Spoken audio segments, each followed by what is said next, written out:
So for the next hour, we will have a series of lightning talks. These are 5-minute presentations by members of the YGH community. I want to just let everybody know, each of the speakers, I will be keeping time. If you finish in 5 minutes, we'll have time for a question. If you go over 5 minutes, we may not have time for a question. So, but I encourage everyone to pay close attention. These are quick but very sort of exciting and inspiring examples of the breadth and depth of work being done across our university by affiliates of the Institute. So, leading off this afternoon, we have Christina Arnes-Sanz, who's a School of Public Health MPH student who will be graduating this spring. The title of her talk is Social Entrepreneurship in India, Scaling Impact at the Intersection of Menstrual Health and Hygiene and Environmental Sustainability. Okay, that's your 5 minutes, I think. It was a long title. Thank you.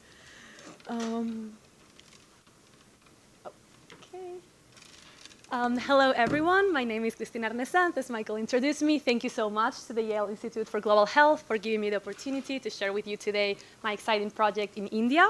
And also thanks to Innovate Health Yale, who helped to make this project possible. So here I am with my fantastic team. So this was part of a class called Global Social Entrepreneurship India. It's taught at the School of Management.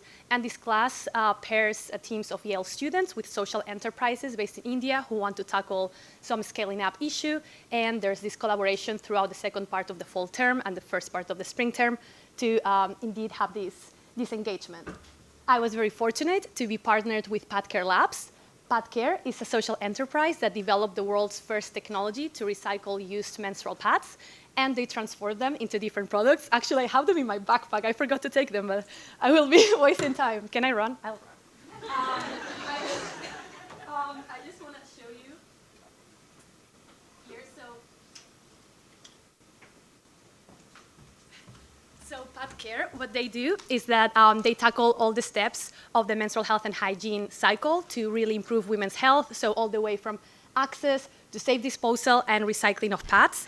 And then, as I was saying, like this is the novelty, the recycling, they transform the pulp of the pads into a stationery, like calendars. Here I have it, found it.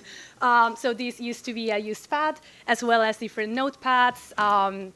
So here's another example. And the plastic that comes out of the pad, they transform it into the collecting bins and as well as building blocks. So PadCare Labs, we teamed up for 5 months. The first part of the fall term, we were like learning about them and understanding what they needed from us, which was to help them, to support them in their expansion. They're scaling up to a new sector, the housing society market. For now, PadCare is only already very impressive, well established in the corporate sector, and they wanted to reach women where they live with their families in the residential housing societies. So here we are with the team, Alejandro for the School of Global Affairs, Tanya and Derek from the School of Management, Irie from the School of Environment, myself from Public Health, and our 2 partners, Pooja and Amrin from PadCare Labs. So I had the amazing opportunity to be there in January for 2 weeks in Pune, Bangalore, and Mumbai. So the fieldwork consisted in interviews with residents from these housing societies. We visited 8 of them to understand if this service of collecting their used menstrual products and transforming them into these products would be something that they would be willing to do, to understand what barriers would be for adoption in terms of behavior change, as well as pricing, as this entails, the service entails a price. So also from the public health perspective, I wanted to make sure that all of these efforts would be grounded in the public health mission of PadCare, and also in this kind of intersection of public health and sustainability. So after conducting these interviews with residents and facility managers, we also met the PadCare team in the waste recovery facility, like having very interesting conversations also with their marketing specialists and other members of PadCare. Then when we came back to Yale, we did all of the analysis with our interview data. We produced a SWOT analysis, strengths, weaknesses, opportunities, and threats of entering this new housing society market. And we developed a set of recommendations. Our strategic framework was based on 3 pillars. brand positioning, customer acquisition, and pricing strategy and consumer behavior. The pricing part, that's my SOM friends, but the public health perspective comes very strongly in the brand positioning, in the messaging, because we realized how important it was for women to really be empowered of this is the product that they can dispose safely, and then it will become something that has a purpose, and it won't end up in the streets or in landfills as it usually ends up. And also, kind of shifting behavior, we learned that it was important to really engage residents and develop some creative ways. And one recommendation we gave to PatCare that we are very excited that they have already started piloting and it's working well would be to partner with school children. So PatCare is now basically from a few schools. They have developed this partnership of like school children ambassadors for menstrual health and hygiene and environment. And these children are learning about the importance of using these products, the importance of preserving the environment, and then spreading the word to their communities and their housing societies, hoping that then they will also adopt the whole PatCare service and kind of continuing with this circular economy cycle. So basically, it was super exciting and incredible to see how these two pillars intersect: public health, environment, empowering women, and being there in India. It was incredible, and I'm very thankful to Yale for giving me this opportunity. Thank you.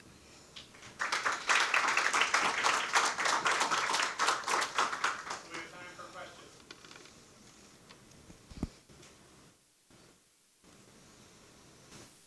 I will ask. So, will there be any ongoing relationship with Yale on this social enterprise? So they might partner the next year. I don't know, but usually it's more like a one-term thing. We gave them this product. We really hope that they will continue with the recommendations. But usually it might change. Like in the next term, they might partner with other social enterprises. But for example, I know that some of the members of Innovate Health Yale will be there soon in India. So maybe the conversations will continue there, and hopefully the relationship can continue, because it was really incredible. And they're the first in India, but really the first in the world. Like no one does recycling of used pads. So very impressive. Thank you.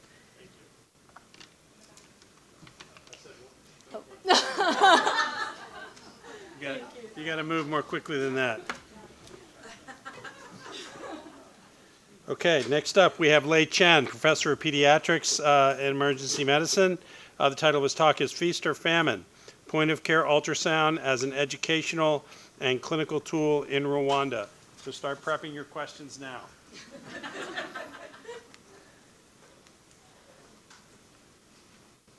In 2011, Dr. Maitland of Great Britain published a study in the New England Journal of Medicine looking at children with septic shock in Africa.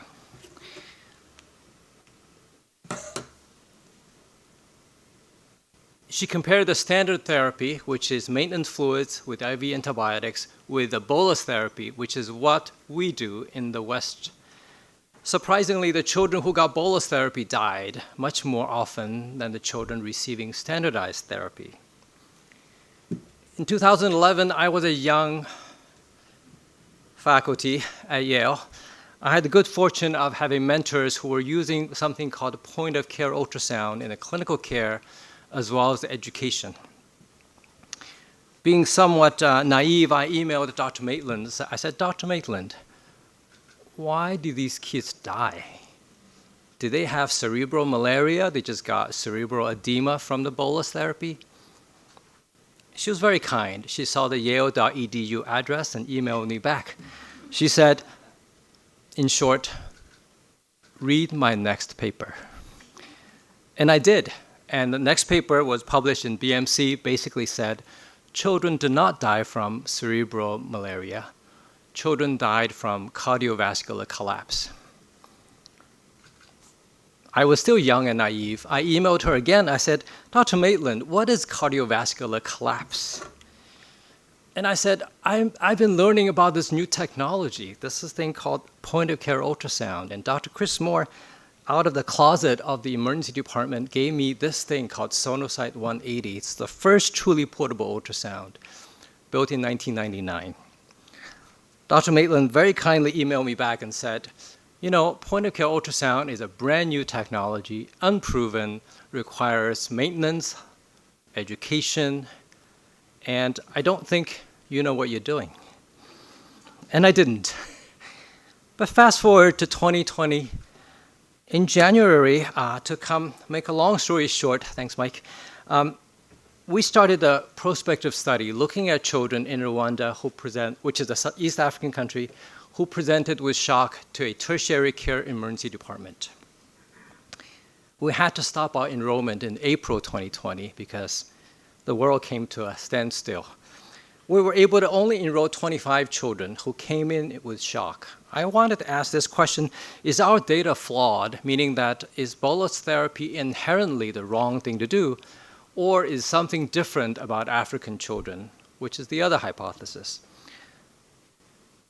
To our surprise, out of the 25 children, a tiny, tiny study, 11 of them had heart disease that was unsuspected and previously undiagnosed. Unsurprisingly, after bolus therapy, almost all of those children succumbed to their illnesses.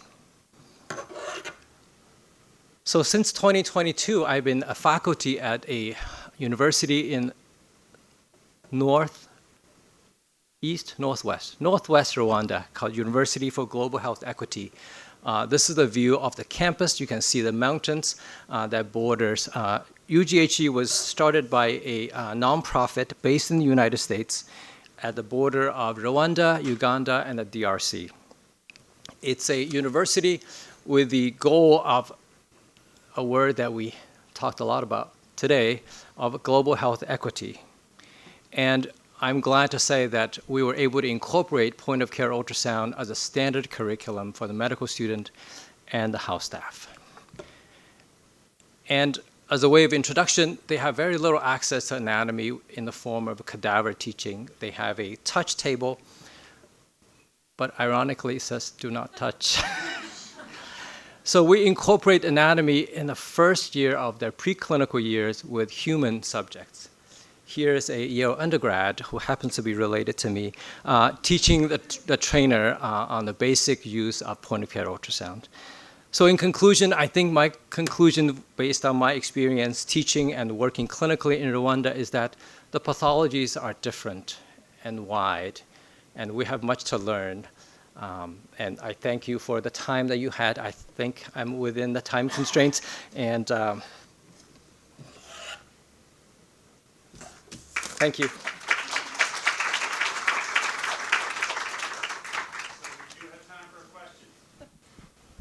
Dr. Chen, I'm so sorry if I missed this, but what is the difference? Like what I'm sorry if I missed that.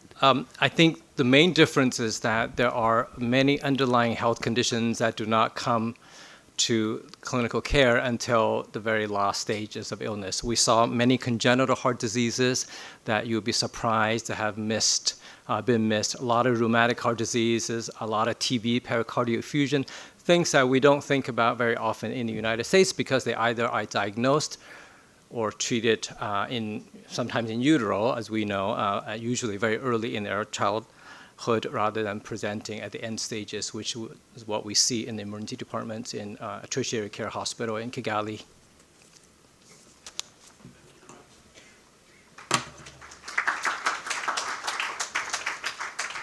Thank you, Lei. Next up is Sarah Christie, Associate Research Scientist in the School of Medicine. The title of her talk is Adaptation of a Digital-First Intervention to Support Integrated Mental Health Screening and Linkage to Care for People Living with HIV in Uganda.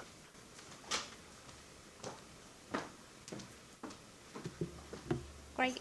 Thanks, everyone, for being here. I will be fast. I just want to also acknowledge that I'm speaking on behalf of a much larger team. This work is led by Jeremy Schwartz, and we work very closely in Uganda with the Uganda Initiative for Integrated Management of NCDs, and Dr. Claire Kogwala, one of the 60 psychiatrists in Uganda total, led this work that I'm going to present today, so thank you. Our specific aim for this R21 is to adapt Medley Uganda, a digital tool for self-care of heart failure, for detected linkage to care and ongoing support of common mental health conditions that are being screened for in people living with HIV. So we'll talking about depression, anxiety disorder, and alcohol use disorder. And what we're really trying to do here is involve a syndemic approach. And so very similar to what we've been talking about all day is things do not occur in silos. And even though diseases also may intersect, they not only intersect but have synergistic effects on each other. And not only do diseases do that, but also social conditions are structural drivers of health. They coalesce and synergize the health impacts of diseases. So here we can imagine a person living with HIV at the center, but they are also experiencing hypertension, which their medications can influence. But they're also experiencing perhaps social stigma, which can cause them depression, and that leads to less adherence and their medications to not be controlling their HIV again. So these are just the way we're approaching mental health is through this syndemic lens. And we're really using human-centered design, which is really centering, again, the person living with HIV, but also the people that are caring for those people, including the healthcare workers, but as well as their caregivers at home. So just meat and potatoes, public health work. We conducted a landscape analysis of 2 pilot sites where we were going to integrate this digital tool. The digital tool, there's a lot of concepts to quickly review, but it's basically just a very basic symptom monitoring system that can be used on any phone. And it's really just something that's been used already in Uganda for heart failure. So how can we adapt some of that for mental health? We looked at 2 pilot sites. We realized the sites were quite different. One was a private sector, one was a public sector. But really what was the key difference was people would have to pay for certain services, including psychological services at the private. Going back to these sessions, we facilitated 9 group discussions using human-centered design. We've enrolled, we had 55 study participants, caregivers, healthcare workers, patients themselves. We stratified men and women patients into separate groups, but we also stratified young women and older women because there can be stigma discussing some of these issues amongst your elders. What we realized quickly is patients had a limited understanding of mental health conditions, and everything was really placed in the bucket of stress. Okay, so the way we've screened for these things is really different than people's understanding of their mental health. So people would talk about overthinking. They would talk about self-isolation, self-hatred, using Luganda words. But they didn't really associate differences in experiencing any of them. So that syndemic approach really comes back because you think people aren't saying, I'm sad and I'm anxious and I'm using alcohol. Often everything was appearing as interrelated. So even though there was a limited understanding of our traditional understanding of mental health conditions, people were very open about talking about these issues with healthcare workers. There was a high level of trust in healthcare workers, and that was really exciting because without that, we couldn't even begin to adapt this intervention. And what we're really trying to do is really streamline the care for staff. Staff in Uganda have been charged with integrating all NCDs in the package of patients living with HIV, package of care. And so how do we support staff in doing that? So they really liked the idea of a digital solution where patients could self-screen. And the 20-plus screening questionnaire could be abridged and patients could self-screen themselves and then go get more support. So that was really an appreciated solution from the staff themselves. And now that's what we're co-designing right now in Design Cycle 2. So I was brief, but I'm happy to take any questions if there's time.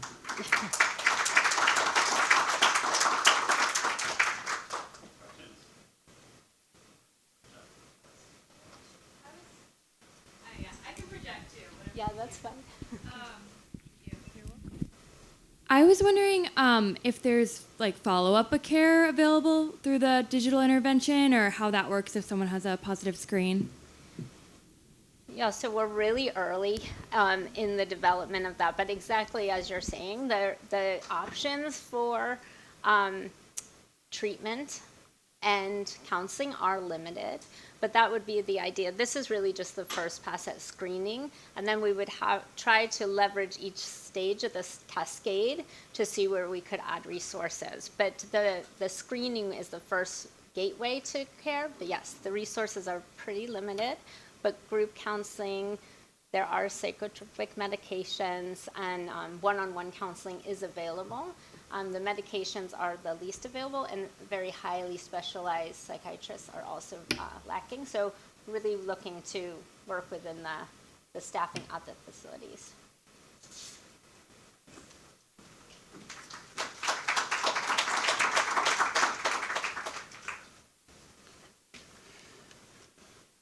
Okay, next up, Viola Halder, who's a postdoc in the School of Public Health. The title of this talk is Strengthening Global Collaboration to Combat the Public Health Crisis of Fungal Pathogens.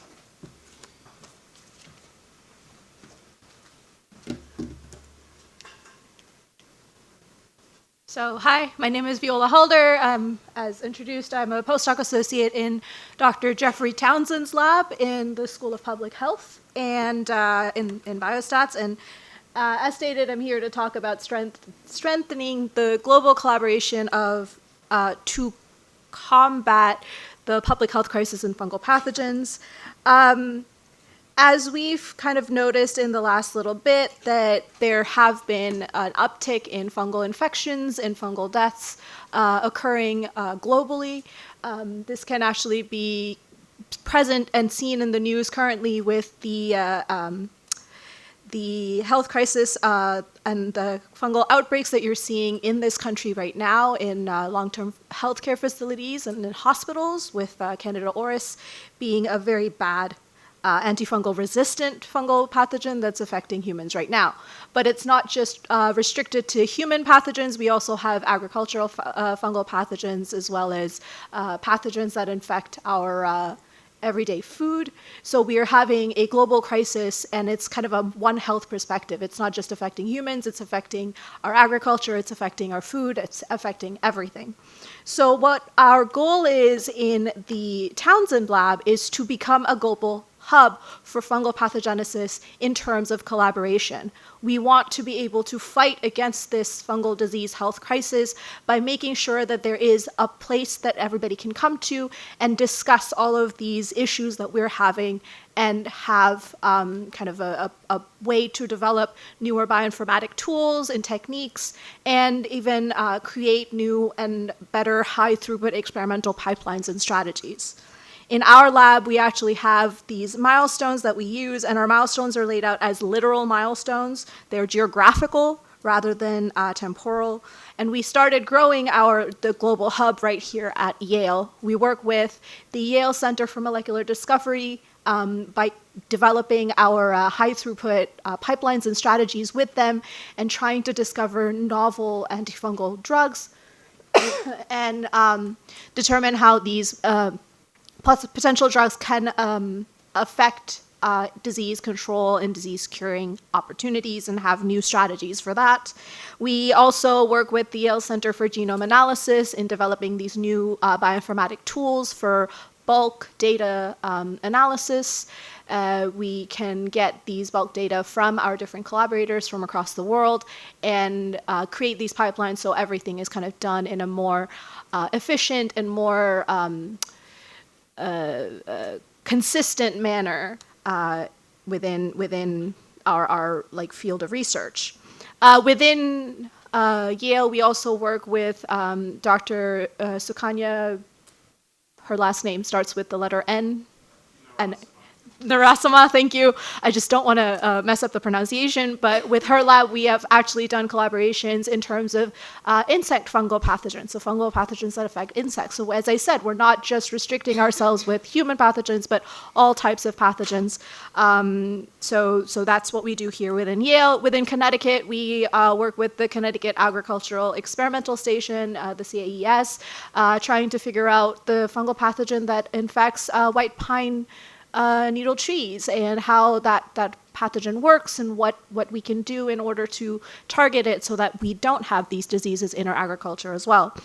Within USA, we work with different universities, Michigan State as well as UCSF, with the Trail Lab and the SIL Lab. Again, these are fungal pathogens that we work with. They have these biosafety level 1, 2, and 3 fungal pathogens that they work with. They have these targets that they want us to investigate further with our high throughput pipelines that we have. And so we can use model organisms in our lab and biosafety level 2 organisms in our lab in order to kind of figure out different strategies of research, different avenues of research that we can use towards using it as a more global view of fungal pathogens in general.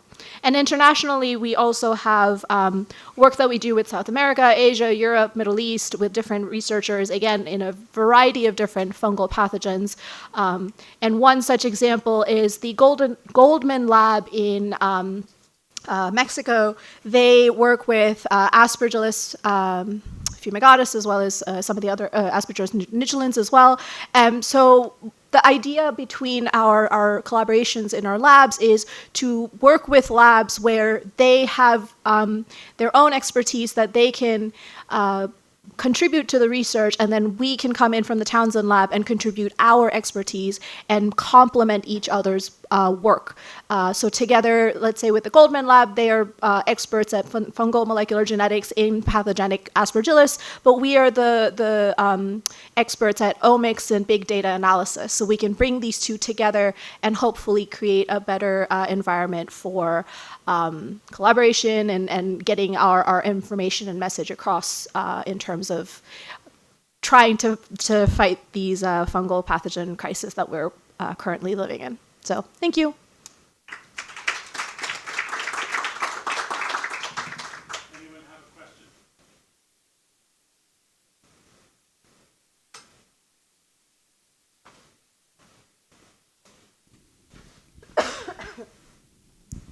Thank you. As somebody who doesn't really understand the science behind what you do, can you tell me how this might correlate to something very popular in pop culture right now, which is The Last of Us Season 2. Yep. And I see you smiling, so you've gotten this question before. I have, and so have all of my past supervisors. And it's a very interesting idea what they talk about in Last of Us. If you don't know, it's a fungal pathogen that has kind of taken over the world and has created a zombie apocalypse based on a very popular video game. And season 2 just came out from HBO. And it's a great show. If you're not too scared, you should watch it. Not that I'm prompting that, but it's a very up and coming topic now because everybody's thinking about these fungal pathogens and how they can cause these bad human diseases where, you know, these humans have now been taken over by the fungi, and that's what's happening. We are quite sure that will probably never happen in our lifetime. So that's, yeah, exactly, a few moment. What we don't know is what climate change is going to do to fungal pathogens in general. We don't even know what's happening now versus what happened in 2009 or what happened prior to that. What I do know is, for instance, Candida auris, which is the fungal pathogen that's causing outbreaks in different states in America right now, and has caused a lot of issues across the world during COVID. That fungal pathogen didn't actually show up until 2009, and it showed up across the world all at once in 2009. So prior to that, we knew it sort of existed, but we didn't actually find it out in the environment until then. Something happened. We need to figure that out. And if that can happen with this one pathogen, imagine what can happen with all the other pathogens that could potentially pop up. So the reason why the global collaboration is very important, why developing these new tools, these new techniques, these new experimental procedures is so important is because everything is changing all the time, and everything is going to continue to change all the time, and we need to change with that. And we need to develop these newer tools with that and collaborate with everybody, because not everybody's going to know everything. And we need to complement each other that way. So that's why we exist as scientists. So thanks.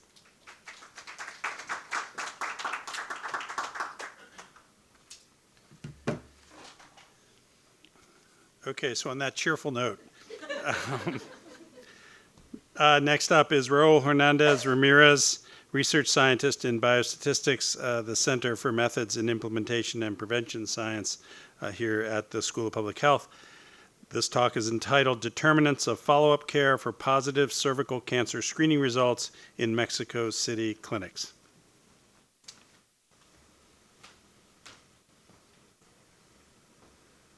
Let me see.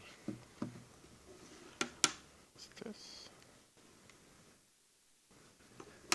Okay, so yeah, that's the title, Determinants of Follow-Up Care for Positive Cervical Cancer Screening Results in Mexico City Clinics.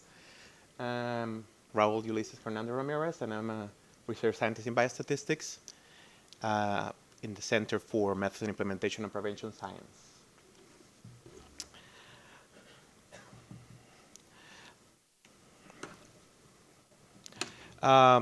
Cervical cancer can be prevented with vaccination for HPV and with timely detection through screening and diagnosis and treatment of precancerous lesions.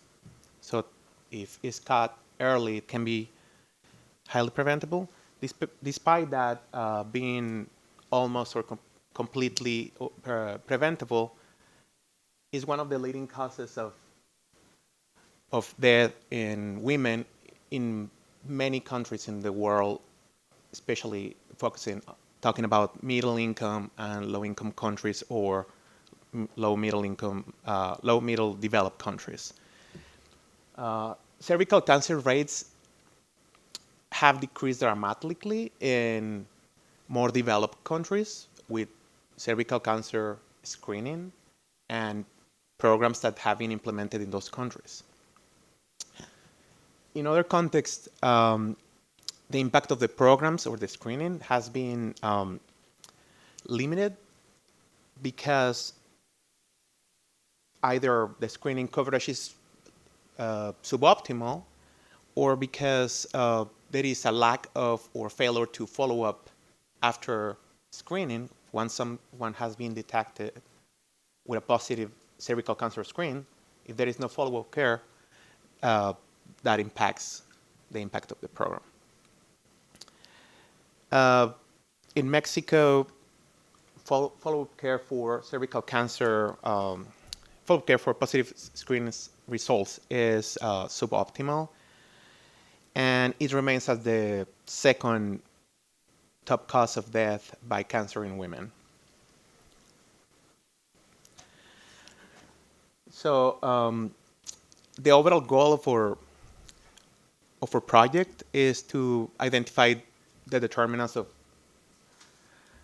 adherence to, the determinants that are the barriers and facilitators to adherence to follow-up care for positive screens. To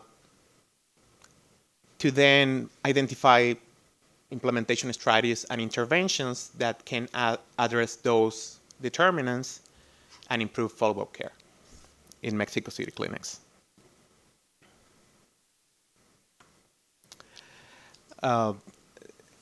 We are conducting the project and presenting in clinics in Tlalpan, Mexico City, in the Tlalpan district. To conduct this study, we obtained funding from a YIGH Spark Award with me as the PI, and then we also got an NCIR 21 with me as the project director, Dr. Don Spiegelman as the PI, and Dr. Jorge Salmeron as the Mexican site PI He's from the Autonomous University of Mexico.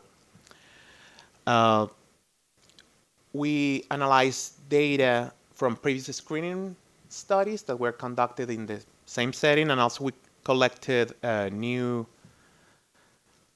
qualitative data from providers and patients.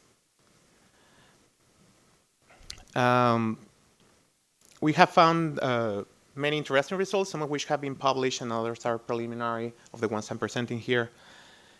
In secondary analysis, we found that women that have a more recent experience with the program, they may be more likely to collect their screening results, which is the first step before being referred to further evaluation. They were also more likely to follow up and attend diagnostic colposcopy to find out if they have cervical cancer or precancer. We also have found that providing contact information like an email address or a phone number that may be indicating that they are willing to be open for communication, but may be indicating other things, is also related to follow-up care. And related to that, we found that receiving reminders, phone reminders were more, those women that were receiving phone reminders were more likely to attend to collect their results. And we also found that receiving care from nurses with more experience also was something related to more likely follow-up care. And regarding qualitative research findings, that are more preliminary, we also found something that actually is consistent with what we found in the quantitative data, is that the commuting or the travel distance is another barrier, and has been reported also in other contexts, a barrier for following up in care. We also found from the qualitative research that there is a fear of a stigma and its manifestation as violence as a barrier to follow-up care in women, but also since they see themselves as caregivers of their family, they may be motivated to follow up because they see that it's important for them to be healthy, to take care of other members.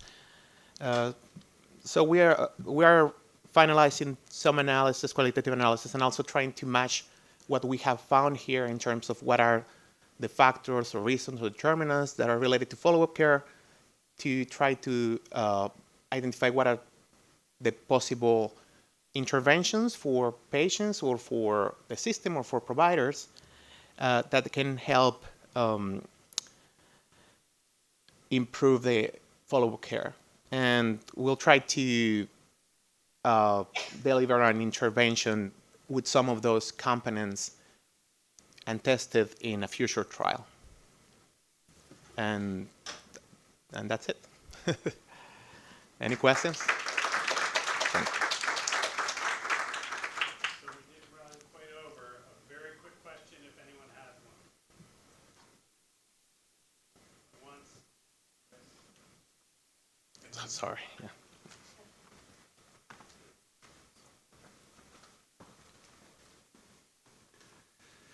Okay, next up, Shilpa Murthy, Assistant Professor of Surgery. The title of this talk is Advancing Early Diagnosis of Colon Cancer in Nigeria, Building Colonoscopy Capacity for Better Outcomes. Shilpa.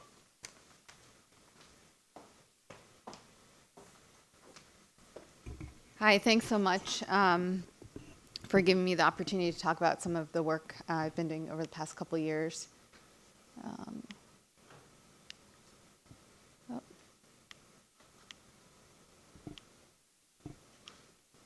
All right, so global cancer mortality is really going to increase dramatically over the next couple of decades, and it was about 9.7 million in 2022, and it's going to rise all the way up to 16 million by 2045.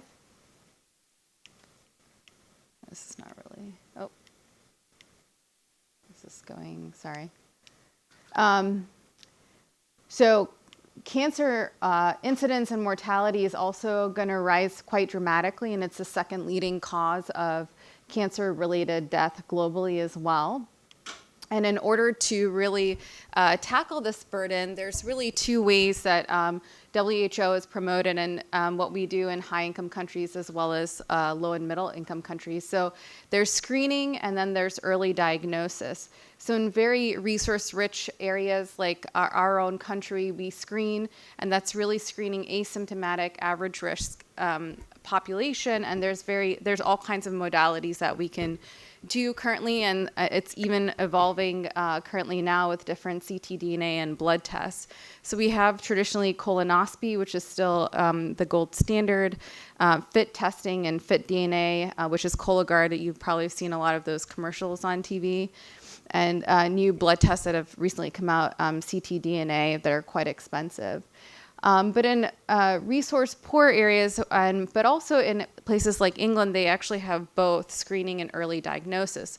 And this is really trying to capture a percentage of the population that has symptoms that we can diagnose based on symptoms such as rectal bleeding, weight loss, change in bowel habits. So the group that I work with in Nigeria is the African Research Group for Global Oncology. It's a collaboration for many years now, over a decade, between Memorial Sloan Kettering Cancer Center and OAU University in Ile-Ife, Nigeria. And so before I came and started with them, they tried to do screening there. And what they did is they did this qualitative FIT test in Nigeria, where they looked at average risk asymptomatic individuals about 45 to 75 years in age.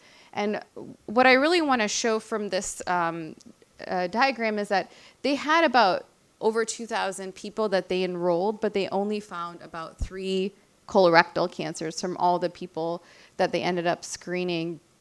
And about 20% or 400 had a positive FIT test.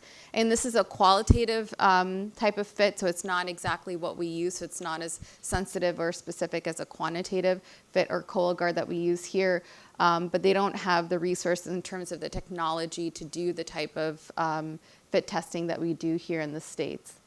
So from this, they found that this was not a cost-effective way to really diagnose colorectal cancer or capture those patients. So they sort of turned to early diagnosis. So what I did during my time there was to really get sort of a current landscape of what is colonoscopy capacity. Is it something that's feasible, and how do we grow that? Because no matter what, if patients are positive with symptoms, we do have to go to colonoscopy to diagnose and treat them. So we did a in-depth qualitative interviews. There is a GI society there that consists of surgeons as well as gastroenterologists, both perform colonoscopy in Nigeria. We interviewed about 32 endoscopists representing 36 states in Nigeria. And we discovered that over 198 facilities did exist. There's about 170 that are functional, 7 that are partially functional, and 19 that are non-functional. 138 are private, and 60 were about public. And there are 207 physicians, both gastroenterologists and surgeons, that perform endoscopies. And mostly upper endoscopies are very common, and there's a training within the medical education to do upper endoscopies. And there's about 2 to 75 endoscopies that occur per month in each facility, and anywhere between 1 to 60 colonoscopies performed monthly. And it is quite expensive in terms of private sector. It's almost double the cost in the private sector as it is in the public sector, and most of the patients are paying out-of-pocket costs since the National Health Insurance does not cover costs for endoscopy. Some of the physicians thought that the barriers to getting colonoscopies were actually community awareness in terms of awareness of colon cancer, any type of GI disease, the referral systems in terms of primary care, knowing when to refer for endoscopy, the cost of endoscopy, the workforce. The workforce is mostly trained in upper endoscopy rather than lower, although we are trying to grow that along with some other centers in Nigeria. And one of the main hurdles is really scopes. They use a lot of refurbished scopes that they get from the US or the UK. There's no company there to, like Olympus, to repair any of these damaged scopes. So using refurbished scopes, they wear and tear a lot quicker than brand new scopes. So what we did is we actually did a randomized control trial with 2 different types of simulators. So we used a low fidelity simulator, which is there on the left-hand side, which was actually made in country by one of the surgeons there that I work with closely. And we were able to get sort of like tire material and made this tubular structure, and it had little polyps that we're able to use. And then this is a high fidelity simulator that I brought from the US that we used to train people on. So what we did was we did sort of this randomization scheme where people were randomized to high or low fidelity. Before this, we did do a series of online Zoom lectures. And we used validated evaluation tools such as the Gauges and Mayo. And we were able to do about 1 to 2 baseline exam on they got trained on the simulation model, and then we actually went to live patients. They were able to practice on live patients, and then we did a crossover afterwards. So what we found, I'm just going to show our Gauges colonoscopy results, were that really there was no difference in terms of between using the high fidelity versus the low fidelity model. In terms of the scope navigation, strategies used, if they had a clear field, instrumentation, or the quality of the exam. And then, most folks had an increase in terms of their confidence in, for steps of a colonoscopy, being able to do it on a patient, and in steps using the simulator over time. So overall, this particular project, we think it's the first randomized control trial to really compare 2 types of simulators, especially one that's made locally for colonoscopy. We didn't really find that there was any difference in scores, and we noted that these locally made low-cost simulators can really be used in low and middle income countries and can be replicated in other places, and this program can be taken to other countries as well to increase capacity. So, we're hoping to keep this going for the next couple of years. We have some collaborators from Canada who also, I just got back there from last week. We went to go and train a few more folks, so we hope to continue this work, hopefully with the Yale support in the future.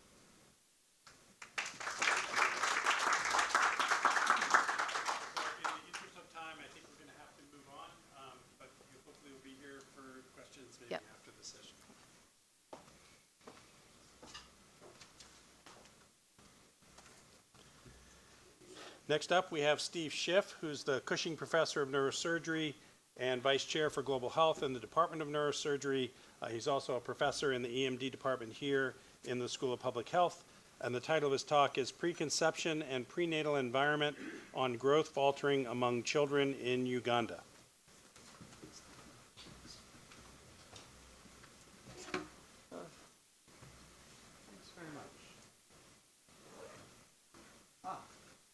So I'm a surgeon, and we tend to put I have to talk near this. All right. We tend to put all of our effort into trying to be very good at doing procedures.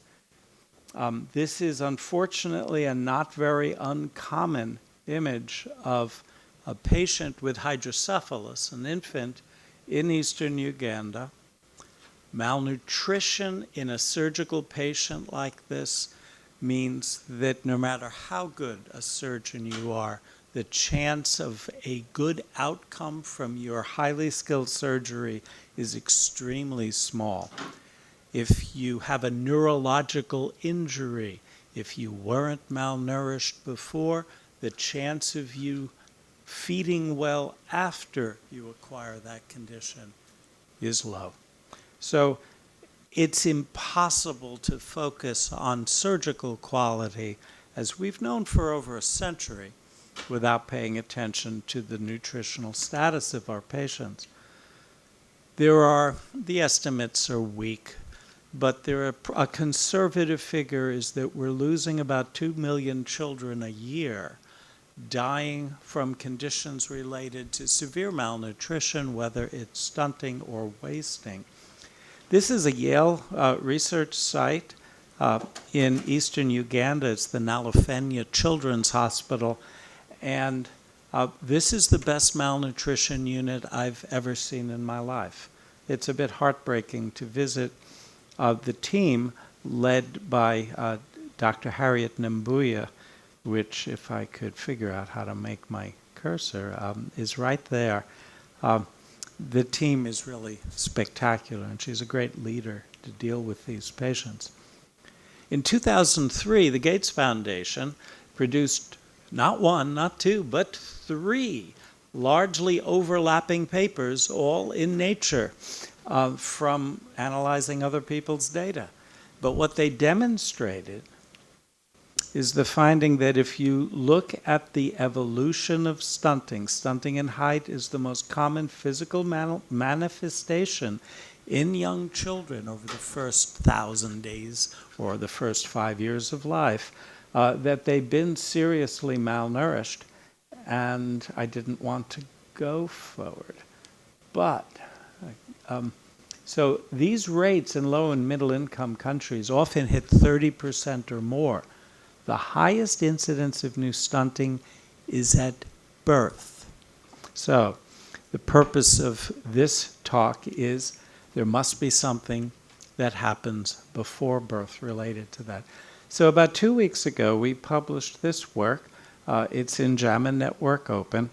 And if you look at the last demographic health survey, this may be the last demographic health survey. These were runs out of the United States all over the world.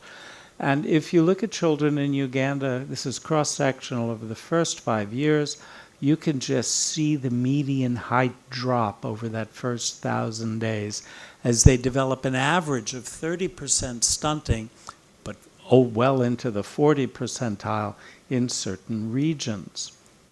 We've had a long interest in the environmental effects of things such as rainfall on children's disease. And over the last decade, we've done a great deal of work using remote satellite sensing data, and we've even studied with our meteorological colleagues all of the available open source products that we can use in these regions of the world to fuse with village data to get individualized rainfall data. The bottom line is that the most consistent findings, out of many other factors, is that rainfall and water availability prior to birth, and it's not just during pregnancy, but one of these metrics, the peak decrease or the peak association is mean rainfall is 11 months prior to birth. So preconception and the mother's nutritional state based on the availability of agricultural water. That's what that SPEI index and aridity index are most associated with, all translate into the effects that you see with that high rate of stunting at birth.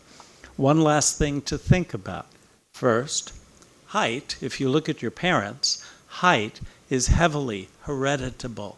Second, the African peoples are the most genomically diverse on Earth. Here's what you get into with trouble the way we currently do this. So here's a map of stunting prevalence throughout Uganda. And it doesn't look all that different up here. And in fact, if you look at the weight of the people up here, they're largely along the median. But look at the wasting. The problem with this is that the WHO growth charts, lovingly held by my dear friend Harriet, all comes from politically motivated charts.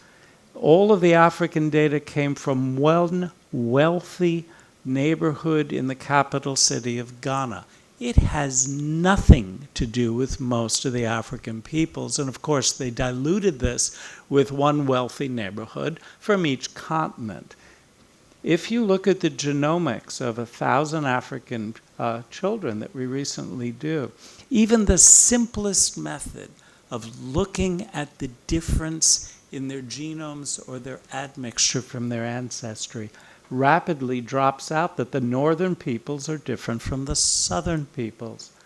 This region is Karamoja, people heavily related to the Maasai. The World Health Organization charts have little to do with their growth and their height and their weight. So I'll leave you with those thoughts. Thank you very much.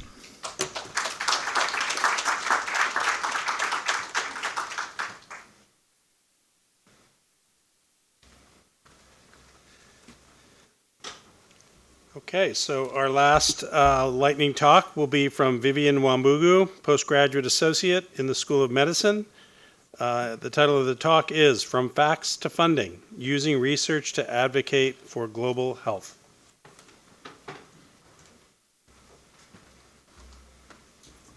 Awesome. Thank you, Mike, for the introduction and opportunity to speak a bit about my work as an advocacy fellow with the Fund for Global Health. Okay, sorry. All right, so I'll start with a bit of a description about what the Fund for Global Health is. The Fund for Global Health is a social profit organization dedicated to maximizing health benefits for vulnerable communities through research-driven advocacy. We work to ensure U.S. global health aid effectively supports frontline health care. Our long-term goal is to engage citizens and congressional leaders in strengthening global health programs, emphasizing service delivery, accountability, and comprehensive primary health care. So some of our formative work was conducting landscape analysis with the support of some USAID librarians to assess where and who USAID funding reaches. We specifically looked at those areas with the most disadvantaged communities, primarily looking at areas with the highest rates of under 5 mortality to see if USAID funding was reaching those areas. Through some of our other research efforts, we sort of helped to try and understand and gain understanding on the role frontline health workers had in global health service delivery. Through that, we then took our findings to advocate for clear reporting on spending on frontline health workers in the appropriations bill. And some of our other milestones are sort of related to what we've been discussing today, which is engaging state and organizations like this at Yale and research institutions to support U.S. global health aid for frontline health healthcare with sign-on letters. For example, this week I had the opportunity to speak with the executive director for the Connecticut Health Council, and we just discussed on how can we partner together to continue supporting global health within this current environment and stage. And lastly, maybe our most important milestone is engaging with key appropriations committee leaders to assess the future of global health funding and address ongoing program cuts. This week, our director of advocacy was in DC, meeting primarily with Republican committee members to further advocate for this and to kind of gain understanding on what's going on. And I also had the opportunity to join virtually with a call with him and one of Senator Murphy's policy advisor to get better understanding of what Senator Murphy's efforts are and what we can do as civilians. So that's a bit about the work that we are doing. I'd be happy to share more if any students are interested in engaging in some of these efforts. Yeah, thanks.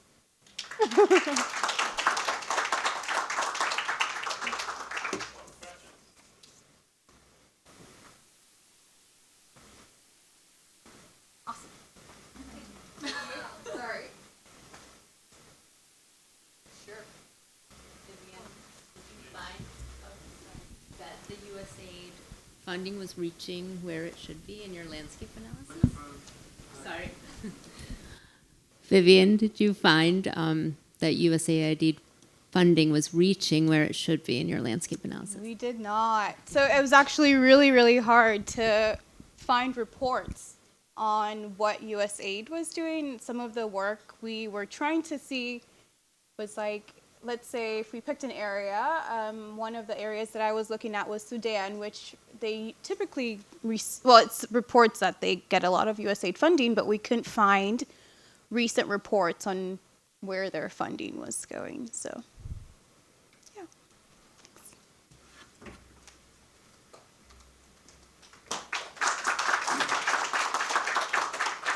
So thanks, everyone. Here we go. So that concludes our lightning round session. Thank you to all of our presenters for staying on time and following my instruction. As the team knows, I'm a stickler for that. Just before we begin our final session for the day, I just want to say a couple words, if I could. So in June of 2023, I was asked to become the interim director of the Institute. And I agreed at the time that I would stay on until the new director was in place. Now that the search finally, after almost 2 years, seems to be making some progress, I'm reasonably optimistic that next year someone else will be hosting this symposium. So I did just want to take a moment to say thank you to everyone, all of the people here, but especially the team at YIGH. The three deans who've been incredibly supportive over the course of this period of time that I've been involved with the Institute. And I want to just say that I look forward in future years to attending this as a guest, not as a lightning talk speaker, because I'm sure they'll cut me off after about a minute and a half, which I would deserve. But I do want to say that it's been a real privilege. For me, it's been a great experience. I hope we've done some good during this window of time. And I'm very, very confident that the Institute will not just survive, but will thrive in the years ahead. So I just wanted to say thank you before we finish today.